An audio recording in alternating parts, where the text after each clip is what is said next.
என் பேர் கவிதா. நான் முடியப்போம் ஃபோர்த் ஸ்ட்ரீட்டில் இருக்கோம். நெற்குப்பை ஏரியாவில் சென்னையில் ஹவுஸ் ஒய்ஃபாக தான் இருக்கோம். நாங்கள் கலைஞர் டிவியை பார்த்து தான் இந்த நான்ஸ்டிக்கை வந்து யூஸ் பண்ண ஆரம்பித்தோம். அதில் அதுக்கு முன்னாடி வந்து நிறைய நான்ஸ்டிக் தவாலாம் யூஸ் பண்ணியிருக்கோம். இந்த மாதிரி பெரிய யூஸ் ஆகிருக்கும் இல்லை. இப்போ தான் இந்த இது யூஸ் பண்ணதுக்கப்புறம் தான் தோசை சப்பாத்தி எல்லாமே நல்ல யூஸ்ஃபுல்லாக இருக்குது.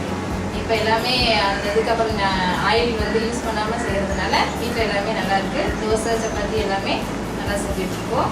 இந்த இதை கொடுத்ததுனால எங்கள் நான்ஸ்டிக் வந்து எங்களுக்கு தேவைப்பட்டதுனால டெலிபைக்கு வந்து எங்களுக்கு ஒரு தேங்க்ஸ்.